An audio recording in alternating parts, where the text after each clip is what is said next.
Magandang hapon mula sa DOST Pag-asa. Ito po ang ating weather update ngayong Lunes, October 13, 2025. Dito sa minomonitor natin na low pressure area na sa kasalukuyan ay nasa 2,115 kilometers east ng Southern Mindanao. Nasa medium chance po yung category nito sa kasalukuyan. Ibig sabihin, hindi pa natin nakikita na maging isang ganap na bagyo ito sa susunod na 24 oras. Pero beyond that, or after noong 24 hours na limit natin na yon, ay nakikita natin na mataas yung posibilidad na ito ay maging isang ganap na bagyo.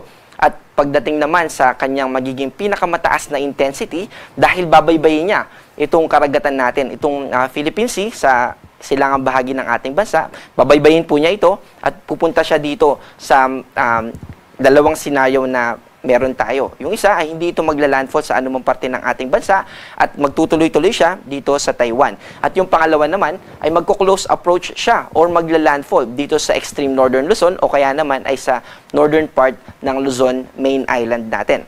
So kapag paglapit nito dito sa ating karagatan hanggang sa mag-cross ito, nakikita natin na yung pinakamataas na intensity na pwede nitong maabot ay severe tropical storm. Ibig sabihin nito ay yung tropical cyclone wind signal natin na pwedeng itaas, mainly dito sa extreme northern Luzon, ay maaaring umabot ng signal number 3. Pagdating naman sa magiging timing, ay nakikita natin na yung development niya, yung pinakamaaga na time na kung saan posible na ito na maging bagyo ay bukas ng hapon or gabi. O di kaya naman ay sa Miyerkules. At habang binabaybay niya yung northwestward na movement, by Thursday or Friday, papasok na ito ng Philippine Area of Responsibility. At dahil ganap na ito na bagyo, bago pumasok ito ng Philippine Area of Responsibility, pagpasok niya ay bibigyan natin ito ng local name na kakatapos lang po natin ng Kedan. So, nasa Paulo din and then nasa letter R. R na po tayo. So, ang susunod na name natin ay si Ramil. At itong si Bagyong Ramil ay magtutuloy-tuloy dito at pinakamakaka-apekto po ito sa atin ay by Saturday, Sunday, and Monday habang binabaybay po niya itong northern part ng ating bansa. Bukod po dito sa low pressure area na ating minomonitor, ay nakaka-apekto rin sa atin yung easterlies. Ito yung hangin naman na galing sa Pacific Ocean na mainit dahil nasa tropical region tayo at ito ay dala ng pag-ikot ng mundo sa sarili nitong axis. At yung easterlies na yan ay may kasama din ng mga kaulapan. Kaya asahan natin na mataas yung tsansa at magiging maulap yung mararanasan ng mga kababayan natin dito sa Isabela.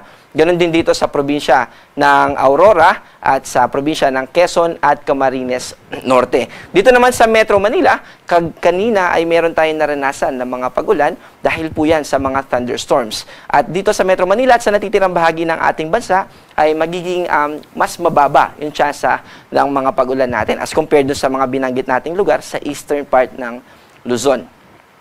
At dahil po binanggit natin yung thunderstorm kanina na nakakaapekto sa Metro Manila, actually meron po tayong nakataas na nilabas natin kaninang 3:27 PM.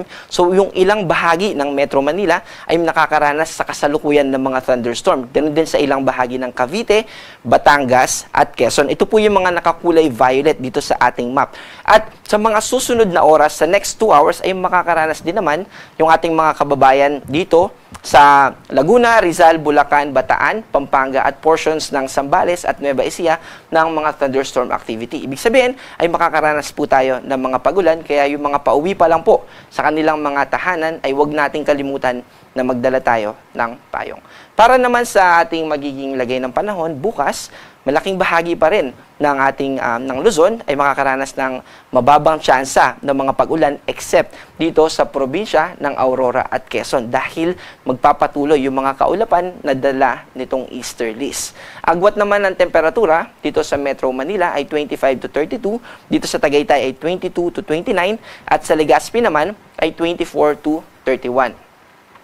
Dito sa Palawan, as part of Luzon, at ganoon din naman dito sa buong Visayas at Mindanao, patuloy tayo makakaranas ng partly cloudy to cloudy skies. Ibig sabihin, mababa yung tsansa ng mga pagulan, pero posible yung mga localized thunderstorms. Yung mga localized thunderstorm na yan, yan po yung mga panandaliang pagulan for a specific area lamang. At bakit nga po ba mas madalas na nangyayari itong localized thunderstorm sa hapon o early evening? Kasi po during daytime ay doon tayo nagkakaroon ng pag-init ng kalupaan natin dahil nasisinagan ng araw at nagkakaroon tayo ng updraft or yung paggalaw ng hangin papunta sa upper part ng atmosphere.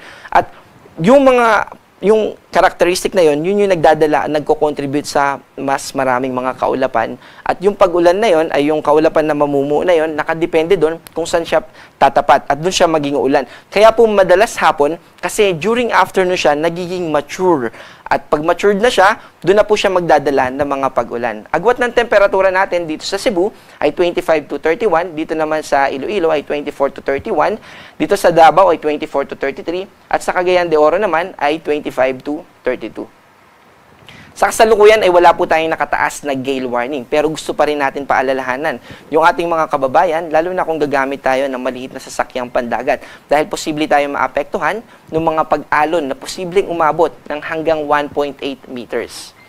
Para sa ating forecast o yung ating inaasahang panahon sa susunod na 3 araw simula Wednesday hanggang Friday. Dito po sa Metro Manila, Baguio City at Legazpi, generally po buong Luzon ay makakaranas tayo ng mababang tsansa ng mga pag-ulan. At kung ulan man, yan ay dadalhin sa atin ng mga thunderstorms. So hindi naman po natin nakikita na ito ay magdudulot ng malawakang pagbaha, except kung magiging well-developed yung thunderstorm natin, katulad ng mga panandalian lang na umulan, pero sobrang lakas ng ibinubuhos nito. At yung mga ganong cases po, maliit po yung tsansa, pero posible pa rin. Kaya magantabay pa rin po tayo sa mga ilalabas na warnings and issuance ng pag-asa. Ganun din po dito sa buong Visayas at sa buong Mindanao. Makakaapekto po yung LPA sa atin by Saturday. At habang binabaybay niya yun, again, yung pinaka-critical na araw na makaka-apekto sa atin, yung LPA na minomonitor natin ngayon, ay by Saturday, Sunday, and Monday. And yung mga binanggit natin na forecast kanina patungkol sa LPA,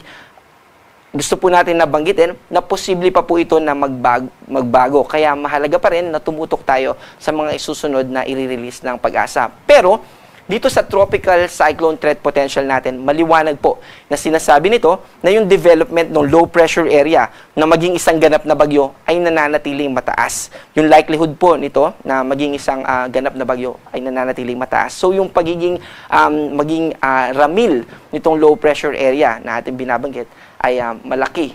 Talagang malaki po yung posibilidad. Ang ating araw ay lulubog mamayang 5:37 ng hapon at muling sisikat bukas ng 5:47 ng umaga.